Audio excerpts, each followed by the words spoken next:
ओम नमः शिवाय। शिव महापुराण श्री वायव्य संहिता उत्तरार्ध अध्याय 1 श्री कृष्ण ने पुत्र प्राप्ति। पार्वतीजीनी साथे क्रीड़ा विहार करता संहार चक्रना चालक भगवान शंकर ने नमस्कार। आ प्रमाणे मंगलाचरण तथा प्रणाम करीने सूत पुराणीजी कहवा लाग्या के हे ऋषिओ, वायु देवता नेमी क्षेत्र में जई ऋषिओ ने कहवा लाग्या, हे ऋषिओ, मैं आपने उपमन्युनी कथा कही संभळावी छे, जेमणे दूधपान ने माटे तपस्या करीने महेश्वर ने प्रसन्न कर्या हता।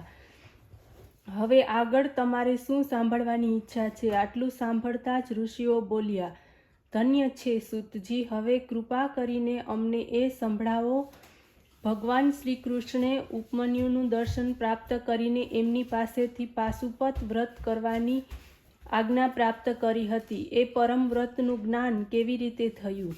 વાયુદેવ બોલ્યા, હે ઋષિઓ, વાસુદેવ શ્રી કૃષ્ણે પોતાની ઈચ્છાથી જ અવતાર ગ્રહણ કર્યો હતો। પછી માનવ શરીરના નિંદા કરીને દૈહિક શુદ્ધિ તથા પુત્ર પ્રાપ્તિના વિચારથી મુનિઓના આશ્રમ ઉપર તપ કરવા પહોંચ્યા। એ આશ્રમ ઉપર જટાજૂટ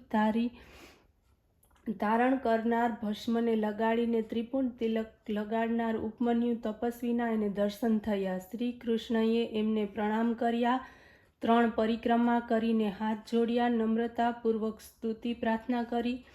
તપસ્વી ઉપમન્યુએ ત્રાયુખમ જમદગ્ને આ મંત્ર દ્વારા એમને ભસ્મનું વિલેપન કર્યું, 12 મહિના સુધી પાશુપત વ્રતને ધારણ કરાવ્યું અને ઉત્તમ જ્ઞાન આપ્યું। એ દિવસથી ભગવાન શ્રી કૃષ્ણ એમના આશ્રમ ઉપર નિવાસ કરવા લાગ્યા। ભગવાન શ્રી કૃષ્ણે પુત્ર પ્રાપ્તિના નિમિત્તથી તપસ્યા કરી। 1 વર્ષ પછી એમનું તપ દ્વારા પ્રસન્ન થઈ પાર્વતી સહિત શિવે દર્શન આપ્યા। ભગવાન શ્રી કૃષ્ણે એમને પ્રણામ કર્યા અને સ્તુતિ કરી। ત્યારે પ્રસન્ન થઈને શંકર બોલ્યા કે હું આપની કામના જાણી ગયો છું, આપને પુત્ર પ્રાપ્તિ થશે જ।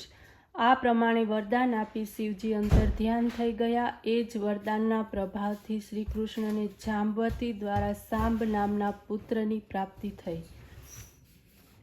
ઓમ નમઃ શિવાય।